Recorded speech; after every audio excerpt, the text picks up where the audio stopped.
Dear people of God, greetings to you all in the matchless name of our Lord and Savior Jesus Christ. I am happy to be back to you to meditate on the topic, the wisdom of the elderly. వయోవృద్ధుల జ్ఞానానుభవము అన్న అంశం గురించి ధ్యానం చేస్తాం, ప్రార్థన చేస్తాం. మా దేవ, వాక్య ధ్యానంలో నీ కృపా కటాక్షం మాకు అనుగ్రహించి ఇప్పుడు నీవే మా అందరితో మాట్లాడమని యేసునామమున వేడుకొని చిన్నాము తండ్రి, ఆమేన్. దేవుని యందు ప్రియమైనటువంటి వారలారా, వయోవృద్ధులు మన కుటుంబాలకు, మన సంఘాలకు, సమాజానికి దీవెనకరం. వారి అనుభవ జ్ఞానం, ఎందుకంటే మనము ఇప్పుడు ఏ జీవితాన్ని లీడ్ చేస్తున్నామో, ఏ జీవితంలో ముందుకు నడిచిపోతున్నామో, మనకంటే ముందుగా వారు నడిచిన మార్గం ఇది, మనకంటే ముందుగా వారు అనుభవించిన అనుభవాలు ఇవన్నీ. సో అడవిలో తెలియని దారులలో మనము కొత్తగా పోయేటప్పుడు ఎంతో టెన్షన్ పడతాం. అయితే అప్పటికే ఆ దారిలో నడిచినటువంటి వారు మనకు తోడుగా ఉంటే మనం నడవడం సులభమవుతుంది, మనకు వారు దారి చూపిస్తారు. అటువంటి వారు వయోవృద్ధులు. ఎందుకంటే they have already swim the world, you see, they have led their life with all sorts of difficulties, with sorrows, with happiness, you see. So అటువంటి వారి అనుభవాలను మనం ఉపయోగించుకొని, వారి జ్ఞానాన్ని మనం ఉపయోగించుకొని మనం ఈ జీవితంలో సాఫీగా ముందుకు సాగడం అలవాటు చేసుకోవాలా. మరి అబ్రహాము తన యొక్క అనుభవ జ్ఞానముతో తన కుటుంబాన్ని నిలుపుకుంటున్నాడు. ఆదికాండం 24వ అధ్యాయం 1 నుంచి వచనాలన్నీ కూడా మనం చదివితే, వయోవృద్ధుడు అయిపోయినాడు, చాలా వృద్ధాప్యం వచ్చింది. అబ్రాహాము బహుకాలం గడిచిన వృద్ధుడై ఉండెను. అన్ని విషయములలోనూ యెహోవా అబ్రాహామును ఆశీర్వదించాను. అప్పుడు అబ్రాహాము తన కొడుకు ఇస్సాకుకు పెళ్లి చేయాలని డిసైడ్ అయినాడు. You see, and now this is a very important act. You see, bringing a daughter in law into his house is an important act, because she who comes home shall be the in charge of the entire properties, the family, an enlarged family of Abraham. ఒక విస్తారమైన అబ్రహాము కుటుంబానికి, తన ఆస్తిపాస్తులకు ఇప్పుడు ఈమె కర్త అవుతుంది. అటువంటి ఆమెను తీసుకురావటంలో జాగ్రత్త వహిస్తున్నాడు. He is bothering about his family. ఆయన అనుభవం, ఆయన జీవితంలో ఆయన ఎదుర్కొనే అనుభవము అది చాలా గొప్పది. ఆ అనుభవం అంతటినీ రంగరించి తన కొడుకుకు పెళ్లి చేయాలనుకుంటున్నాడు. ఇప్పుడు పెద్ద దాసుని పిలిచినాడు, ఇంట్లో పిలిచి, ఈ కనానీయులలో కాకుండా నా కొడుకుకు పెళ్లి చేయడానికి నా స్వదేశం పోయి నా బంధుజనం నుండి ఒక ఆడపిల్లను తీసుకొని రమ్మని చెప్తున్నాడు. అండ్ క్వాలిటీస్ కొన్ని చెప్తున్నాడు. జాగ్రత్తగా ఉండాలా, ఎట్లుండాలా, పోయి సమస్త సంపద తీసుకొని పోయి వాళ్ళకు చెప్పు అన్నీ చెప్తున్నాడు. ఏమని చెప్తున్నాడు? 3వ వచనంలో, నేను ఎవరి మధ్య కాపురం ఉన్నానో ఆ కనానీయుల కుమార్తెలలో ఒకదానిని నా కుమారునికి పెళ్లి చేయక నా స్వదేశమందున నా బంధువుల యొద్దకు వెళ్ళి ఇస్సాకును నా కుమారునికి భార్యను తెచ్చునట్లు ఆకాశం యొక్క దేవుడును భూమి యొక్క దేవుడు నేను యెహోవా తోడని నీ చేత ప్రమాణం చేయించదన నేను. ఆ దాసుడు, ఒకవేళ నేను ఆ దేశం పోయి ఆ పిల్లను పంపించకపోతే అప్పుడు నేను ఈ కనాన స్త్రీలలో ఒక ఆమెను పెళ్లి చేయొచ్చా అని అడుగుతున్నాడు దాసుడు. అప్పుడు అబ్రాహాము అంటున్నాడు, అట్లా కాదు, నువ్వు ఇక్కడున్నే వాళ్ళని చేయొద్దు, వాళ్ళనే నువ్వు రిక్వెస్ట్ చేయాలా అని అంటున్నాడు. ఏమని? 6వ వచనంలో, అబ్రహాము, అక్కడికి నా కుమారుని నువ్వు తీసుకొని పోవు, ఒకవేళ నేను పిల్లోని చూస్తాం, తీసుకొని రా అని ఇస్సాకును పిలుచుకొని రమ్మంటే నేనేం చేయాలంటే, అక్కడికి నా కుమారుని తీసుకొని పోవద్దు.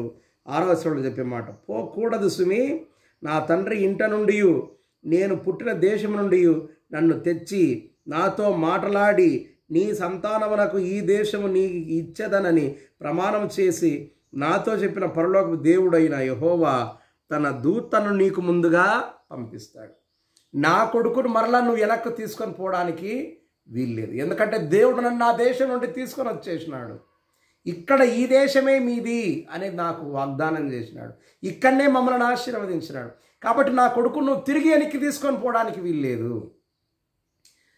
నా దేవుడనే యెహోవా తన దూతను నీకంటే ముందు పంపిస్తాడు, ఆయన నీ మార్గం సరళం చేస్తాడు, నువ్వు పోయి ఆమెను తీసుకొని రాపమ్మని విలువైన ప్రశస్త వస్త్రాలు, బంగారు నగలు, వస్తు సామాగ్రి అంతటిని ఇచ్చి పెద్దదాసునితో పంపించినాడు. చూసి వీరి అనుభవము కుటుంబాలను కట్టడానికి, మన అనుభవం మన కుటుంబాలను కట్టడానికి, వృద్ధుల యొక్క అనుభవం కుటుంబాలను నిలపడానికి, కట్టడానికి, మన పిల్లలను సరైన వారిని నడిపించడానికి ఉపయోగపడాలా. అబ్రహాం తన కుటుంబాన్ని అట్లా నిలుపుకున్నాడు. ఆయన ఎంతో జాగ్రత్తగా కాపాడుకున్నాడు. దేవుని వాగ్దానం, తన కుటుంబం పట్ల దేవుని వాగ్దానాన్ని నిలుపుకోవడానికి సమస్త ప్రయత్నాలు ఆయన కూడా చేసినాడు. సో వృద్ధుల అనుభవ జ్ఞానం మన కుటుంబాలకు ఒక చుక్కాని వంటిది. It will lead us. తర్వాత తిమోతికి పత్రిక రాస్తా తన 2వ పత్రికలో పరిశుద్ధ పౌలు భక్తుడు అనేక సంగతులు ఆయనకు చెప్పినాడు. ఏమని? నీ గొప్పతనం కాదు నాయనా తిమోతి, నీ గొప్పతనం కాదు ఇది. మాట్లాడుతున్నాడు చూడండి ఆయన 3వ వచనంలో, నా ప్రార్థన యందు ఎడతెగక నిన్ను జ్ఞాపకం చేసుకొనుచు నీ కన్నీళ్లను తలచుకొని నాకు సంపూర్ణానందము కలుగుటకై నిన్ను చూడవలనని రేయింబగళ్ళు అపేక్షించుచు నీ అందున్న నిష్కపటమైన విశ్వాసమును జ్ఞాపకం చేసుకొని నా పితురాచార ప్రకారము నిర్మలమైన మనస్సాక్షితో నేను సేవించుచున్న దేవుని ఎడల కృతజ్ఞుడనై ఉన్నాను. ఏం గమనించినాడు? నీలో ఏముందని చెప్తున్నాడు పౌలు తిమోతికి అంటే, నీ యందు నిష్కపటమైన విశ్వాసము ఉంది, అది నేను జ్ఞాపకం చేసుకుంటున్నాను. What did you see in Timothy? నిష్కపటమైన విశ్వాసం, ఆ విశ్వాసం ఉంది తిమోతిలో అని గమనించినాడు పరిశుద్ధ పౌలు ఆయన అనుభవంతో. ఇప్పుడు తన అనుభవ జ్ఞానాన్ని ఉపయోగించి తిమోతికి బోధిస్తున్నాడు. నీలో నిష్కపటమైన జ్ఞానం ఉంది, అయితే అది నీ నుండి నీకు సంక్రమించింది కాదు, నీకంటే ముందు ఆ విశ్వాసము 5వ వచనంలో, ఆ విశ్వాసం మొదట నీ అవ్వయైన లోయలోను నీ తల్లి అయిన యునీకేలోను వసించెను, అది నీ యందును సహా వసించుచున్నది అని నేను రూఢిగా నమ్ముచున్నాను. తిమోతి యొక్క అమ్మ, తిమోతి యొక్క అవ్వ, వీరిలో ఉండిన అదే విశ్వాసం, వారి అనుభవం, వారి జ్ఞానం, వారి యందున్న విశ్వాసం, అదే విశ్వాసం తిమోతిలో కూడా నివసించుచున్నది అని పరిశుద్ధ పౌలు తిమోతి జ్ఞాపకం చేస్తాడు. Do not forget them. ఆ తర్వాత వచనంలో ఆయన రాస్తాడు తిమోతికి, నీ కుటుంబాన్ని మర్చిపోవద్దు. చూసి తన స్వకీయులను సంరక్షించడం మర్చిపోవద్దు. ఎందుకంటే your elderly people are your blessings. Your elderly people are the source of your blessings. మీరు పొందుచున్న ఈ దీవెనలు మీ తండ్రులు ద్రాక్షలు తినగా, వారు పుల్ల ద్రాక్షలు తింటే మీ పన్ను కూడా పులిచిరిండు. ఇప్పుడు వారు కమ్మటి ద్రాక్షలు తింటున్నారు గనక మీ పండ్లు ఇప్పుడు కమ్మగా ఉన్నాయి. వారి మంచి క్రియల ఫలితం మీరు పిల్లలుగా అనుభవిస్తున్నారు. కనుక వృద్ధులైన వారిని మర్చిపోక మీ అమ్మను నేను జ్ఞాపకం చేస్తున్నాను. ముందు నీలో ఉన్న విశ్వాసం నీ గొప్పతనం కాదు, ముందు అది నీ అవ్వలోను అమ్మలోను ఉండింది. ఇప్పుడు అదే విశ్వాసం నీ యందు ఉంది. పౌలు తన అనుభవ జ్ఞానాన్ని ఉపయోగించి తిమోతికి బోధిస్తున్నాడు. నువ్వు నాయకునివి కావాలనుకుంటున్నావు, పరిచారకుడివి కావాలనుకుంటున్నావు, అయితే ముందు నీ ఇంటి వారిని స్వకీయులను మర్చిపోవద్దు. వారి జ్ఞానము, వారి విశ్వాసము నిన్ను నడిపించే మార్గాలుగా ఉండాలా అని బోధిస్తున్నాడు. So it is a responsibility of every Christian, not just Christian but of every human being, to remember to take care of the elderly people. చిన్నగా మనం ఉన్నప్పుడు చిన్న పిల్లలు తింటా మూసేసినా మనము శుభ్రం చేస్తాం. వేసి వాళ్ళు ఏమన్నా రోత చేసినా మనం శుభ్రం చేస్తాం, మనం అసహించుకోము, మత్సరపడము. వేసి మరి అదే ప్రాయం మరలా వృద్ధులైన తర్వాత మన తల్లిదండ్రులు మనకు చేసిన ఆ పనుల వలన మనం ఇప్పుడు ఇంత వాళ్ళమైనాం. మరి ఈ వృద్ధులు మరలా వృద్ధాప్యం, పూర్తి వృద్ధాప్యం, పండు ముసలితనం వచ్చినప్పుడు వాళ్ళ పనులు వాళ్ళు చేసుకోలేరు. తింటా అంటే మూసేస్తారు, రోత చేస్తారు, చూసి పండుకునే మంచంలోనే అన్ని పనులు చేస్తారు. మరి అప్పుడు మనం వాళ్ళకు సేవ చేయడానికి మనం సంసిద్ధులమా? This you need to remember. మనం పసివారమై మంచంలో పడుకొని ఉన్నప్పుడు వాళ్ళు మనకు చేసినారు. వాళ్ళు ఇప్పుడు వృద్ధులై పండు ముసలితనంలో మంచం ఎక్కినప్పుడు మనం చేయగలమా?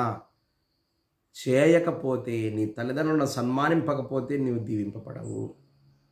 అది పరిశుద్ధ పౌలు తిమోతికి బోధిస్తున్న సంగతి.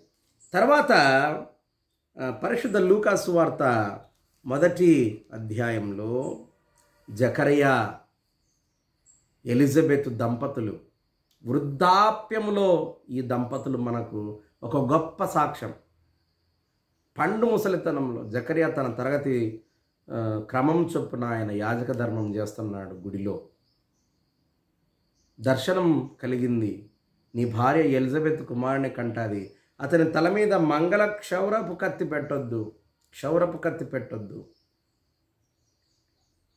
చూసి అతన్ని నాజీరు చేయి దేవునికి, అతన్ని మర్యాదగా పెంచండి, అతడు ద్రాక్షరసం తాగకూడదు, ఎన్నో చెప్పి. But Zacharias could not believe because of their age. ఇంత వృద్ధాప్యంలో ఇది ఎట్లా సాధ్యమవుతుంది అని నమ్మలి. అయితే అంత పండు ముసలితనంలో, అంత వృద్ధాప్యంలో వారికున్న విశ్వాసం, వారు జీవించిన భక్తి గల జీవితం, దేవునికి విధేయత చూపిన జీవితం వలన అంత వృద్ధాప్యంలో కూడా సృష్టికి విరుద్ధంగా ఈ వృద్ధాప్యమున వారు కుమారుని జన్మించినారు. కుమారునికి జన్మనిచ్చి ఆ కుమారుడు యేసునాథుని కంటే ముందు దేవుని రాజ్యాన్ని ప్రజలకు ప్రకటించిన మహనీయుడుగా ఎదిగినాడు. వృద్ధాప్యములో వృద్ధులు కూడా చేయాల్సిన పని దైవభక్తి కలిగి బ్రతకాలి. అక్కడ ఇక్కడ ఆకు ఒక్క నములుకుంటా ఆ చెట్టు కింద ఈ చెట్టు కింద కూర్చొని వాళ్ళతో వీళ్ళతో ముచ్చట్లు పెట్టుకోవడానికి కాదు వృద్ధాప్యం. మీ అనుభవం మీ కుటుంబాలకు ఉపయోగపడాలా, మీ ప్రార్థనా జీవితం, మీ విశ్వాస జీవితం మీ పిల్లలకు దీవెనకరంగా మారాలా. సో వృద్ధాప్యాన్ని వృద్ధులారా వృధా చేసుకోకండి. ఎలిజబెత్ జకరియాలో ఒక గొప్ప ఉదాహరణ, మనకు ఒక గొప్ప దీవెన, ఒక మాదిరి. ఎంతో విశ్వాస గల జీవితాన్ని, విశ్వాసముతో నిండిన జీవితాన్ని, ప్రార్థనతో నిండిన జీవితం, దేవునికి సమీపంగా జీవించేటటువంటి జీవితాన్ని వారు ఆస్వాదించినారు. వృద్ధాప్యం కుటుంబాలకు, సంఘాలకు, సమాజానికి దీవెనకరంగా ఉండాలి. అటువంటి వృద్ధులెల్లరను దేవుడు దీవించాలనని మన ప్రార్థన. తలలు వంచి ప్రార్థన చేస్తాం. మా దేవ, వాక్యం కొరకు స్తోత్రం. వినిన ప్రతి బిడ్డను మీరు ఆశీర్వదించండి, నీ మేలు అనుగ్రహించండి. అనారోగ్యంతో బాధపడే వారికి పూర్ణ ఆరోగ్యం అనుగ్రహించండి. మరలా మేము వాక్యం ధ్యానించరకు నీ మేలు నీవే మాకు ఇమ్మని యేసునామమున వేడుకొనుచున్నాము తండ్రి. ఆమేన్. త్రియక దేవుని ఇప్పుడు సదాకాలం మీకు తోడుగుండుగాక. ఆమేన్.